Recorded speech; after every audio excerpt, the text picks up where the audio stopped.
Jesucristo, el Verbo viviente, es el único medio de salvación. Él es el centro del pensamiento de nuestra vida, la fuente y la autoridad de la doctrina. El principal propósito de la vida de Cristo fue la obediencia a los mandamientos, exaltando la ley de Dios como un reflejo de su carácter. El principal mensaje a ser predicado en el mundo, basado en Apocalipsis 14, está representado por 3 ángeles llevando el Evangelio eterno al mundo entero. Este mensaje se basa en los encantos inigualables de Cristo y declara que la hora del juicio ha llegado y llama a obedecer los mandamientos de Dios. Mediante su palabra, Dios ha comunicado a los hombres el conocimiento necesario para la salvación. Las Santas Escrituras deben ser aceptadas como dotadas de autoridad absoluta y como revelación infalible de su voluntad. Y aunque el canon de las Escrituras inspiradas está cerrado, el Espíritu Santo continúa iluminando, amonestando y confortando al pueblo de Dios a través del testimonio de Jesús, el Espíritu de profecía. El camino a la vida se traza a través de un camino angosto que debe ser recorrido con confianza a las promesas que Dios dejó a hombres y mujeres fieles que dedicaron sus vidas hasta la muerte por el Evangelio eterno. Los fundadores de la Iglesia soñaron con el día en que la revelación sería una realidad en sus vidas. Miraron con los ojos de la fe a aquel día glorioso cuando finalmente la promesa sería cumplida en la venida magistral de Jesucristo a esta tierra para recompensar a cada uno según sea su obra.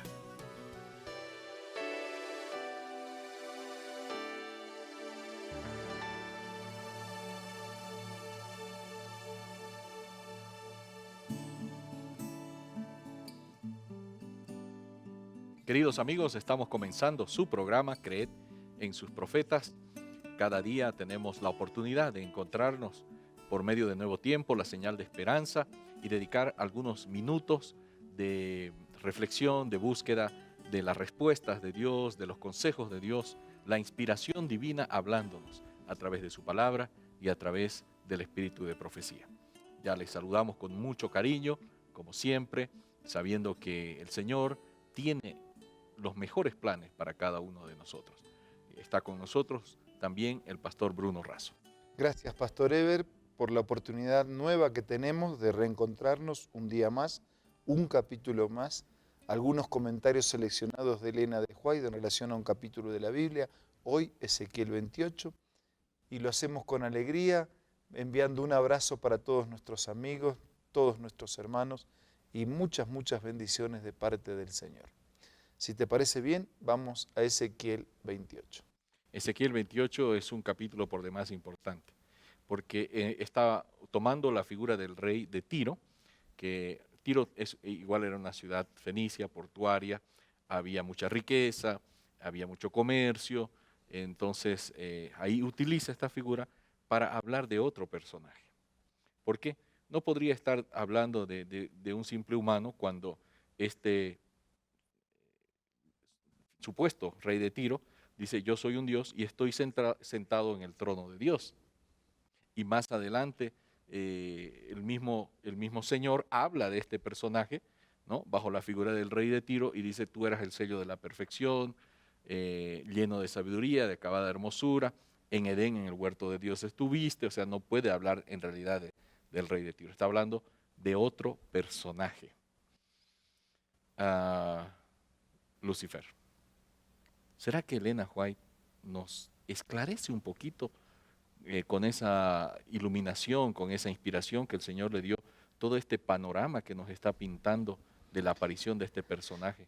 Sí, es muy típico en la Biblia, ¿no?, de algunas figuras del pasado que ilustran y que representan otras figuras anteriores o posteriores. Elena de White dice así: el primer pecador fue uno a quien Dios le había ensalzado grandemente. Es representado bajo la figura del príncipe de Tiro, floreciente en poder y magnificencia.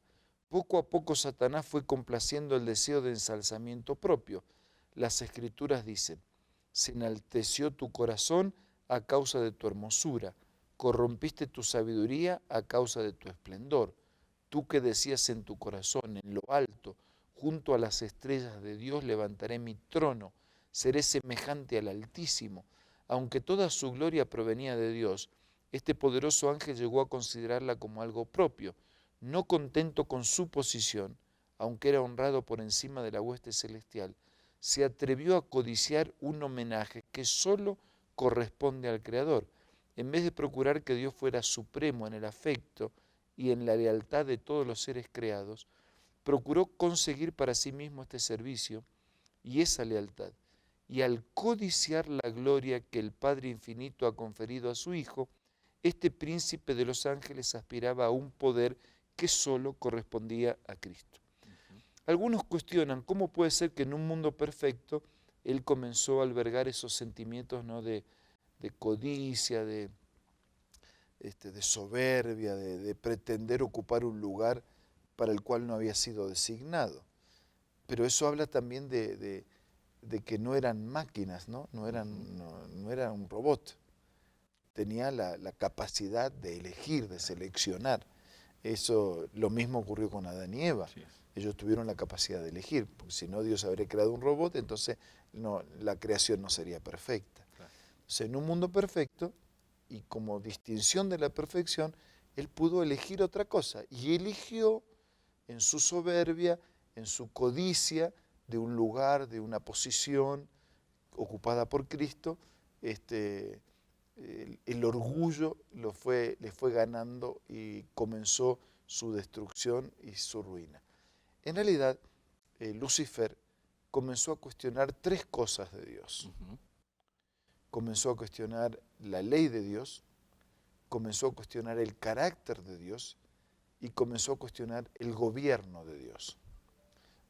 La ley de Dios no es para cumplir, el carácter no es amor y el gobierno no es justo. O sea, cuando él comenzó a albergar esos sentimientos, de alguna manera él comenzó a ser cuestionado. En el fondo él estaba cuestionando esas cosas de Dios. ¿Qué cosa? Parece que este mismo principio se aplica a todos aquellos que llegan a rebelarse contra Dios o contra un sistema legítimamente instituido. Es el mismo principio, sí, es el mismo principio. Pues bien, quiero avanzar un poco más en este tema porque es fundamental. Ahora, ¿será que solamente se aplica a Satanás? Tal vez esta profecía podría de alguna manera tener alguna referencia también más que simplemente a Lucifer. Es muy buena la pregunta, porque así como Pablo al escribir a Filipenses le dice, hayan ustedes la misma actitud que hay en Cristo, aunque esto está aplicado a Lucifer y a Satanás, nosotros también podemos terminar teniendo las mismas actitudes de Lucifer. Así es. Entonces, Elena de White dice así, pido a nuestro pueblo que estudie el capítulo 28 de Ezequiel. Lo que allí se representa se refiere principalmente a Lucifer, el ángel caído, y sin embargo tiene un significado más amplio. No se describe a un ser, sino un movimiento general, un movimiento del que seremos testigos. Un fiel estudio de este capítulo debiera inducir a los que están buscando la verdad a que caminen en toda la luz que Dios ha dado a su pueblo para que no sean entrampados por los engaños de estos últimos días. O sea, un estudio concienzudo nos va a permitir ver cómo Él actúa, y Él va a actuar siempre de disfraz, ¿no? Siempre va a actuar como engaño, pero también nos lleva a nosotros a pensar que no caigamos en la misma armadilla que Él cayó, ¿no? De pensar soberbiamente, de pensar que mi lugar, mi idea, mi posición, mi sabiduría, mi apariencia, mi estudio. Nosotros tenemos que ser cuidadosos porque podríamos, es decir, de una o de otra manera o lo seguimos a Él o lo seguimos a Jesús. Claro. No hay otro camino, ¿no? Entonces, por favor, sigamos a Jesús. Además de esa aplicación que tenemos que ser cuidadosos nosotros como personas de no seguir los principios de Satanás, describe además a un movimiento en general, un movimiento del cual seremos testigos, que está relacionado con los engaños de los últimos días. O sea, Lucifer, que principalmente se aplica, claramente lo dice Elena White, también tendrá, me imagino, como una especie de agencia para engañar a los hijos fieles de Dios en el tiempo del fin. Sí, de alguna o de otra manera, por eso, todos nos vamos a terminar alistando, ¿no? Claro. Encolumnando detrás de Cristo o encolumnándonos detrás de Lucifer, detrás de Satanás. Y él tiene sus movimientos al punto tal que va a pretender falsificar no solo los mandamientos de Dios, las enseñanzas de Dios, sino inclusive el regreso de Jesucristo. ¿Qué cosa? Así que esta estructura está prácticamente levantada con mucha astucia, como una agencia aquí en esta tierra para ir ganando adeptos, alejándolos de los principios claros, muy puntuales y muy concretos de la palabra de Dios y de la ley de Dios. Sí, y si alguno piensa que el diablo, por ser diablo, va a trabajar fuera de la religión, él va a trabajar desde adentro de la religión, aparente religión, para conseguir sus propósitos. Religión o un sistema que englobará varias religiones. Sí, un sistema que englobará varias religiones, que terminarán alineándose con su líder en los propósitos que se oponen a Dios. Amigos, vean ustedes cuán importante es esto. Hay un ser que se opuso a Dios, quiso ser como Dios. Él tiene una agencia o tal vez un grupo de agencias, una estructura que está destinada al engaño y a llevar consigo a la perdición a la mayor cantidad posible de personas. Mientras reflexionamos en este hecho, vamos a ir a un breve espacio y enseguida volvemos. Hola amigos, leamos juntos esta cita acerca del rey David. El amor que le inspiraba, los dolores que le oprimían, los triunfos que le acompañaban eran temas para su pensamiento activo, y cuando contemplaba el amor de Dios en todas las providencias de su vida, el corazón le latía con adoración y gratitud más fervientes. Su voz resonaba en una melodía más rica y más dulce. Su arpa era arrebatada con un gozo más exaltado, y el pastorcillo procedía de fuerza en fuerza, de sabiduría en sabiduría, pues el Espíritu del Señor lo acompañaba. Esta cita la encuentras en el libro Reflejemos a Jesús, que es parte de la colección de Elena G. de White, que puedes descargarlo de la aplicación en el App Store o en el Play Store. También puedes buscar estos libros en la página www.editorialaces.com.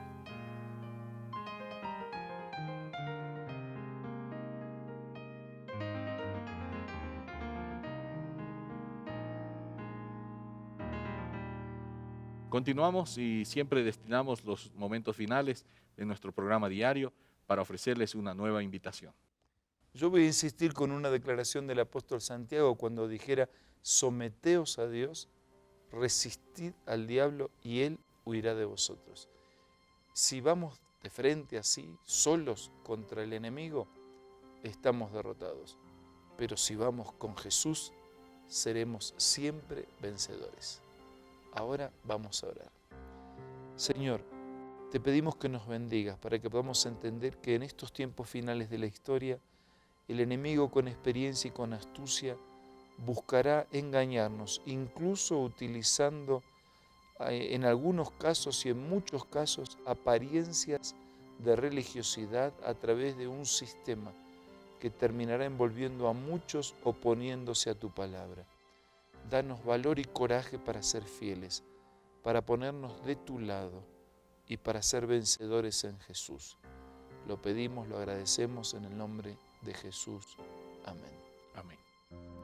Esto ha sido Creed en sus profetas el día de hoy, un capítulo sumamente importante, pero mañana todavía continuamos con este transcurrir, con este caminar junto a la Biblia y junto al Espíritu de Profecía. Nos encontramos el día de mañana, Dios mediante, por medio del nuevo tiempo, la señal de esperanza.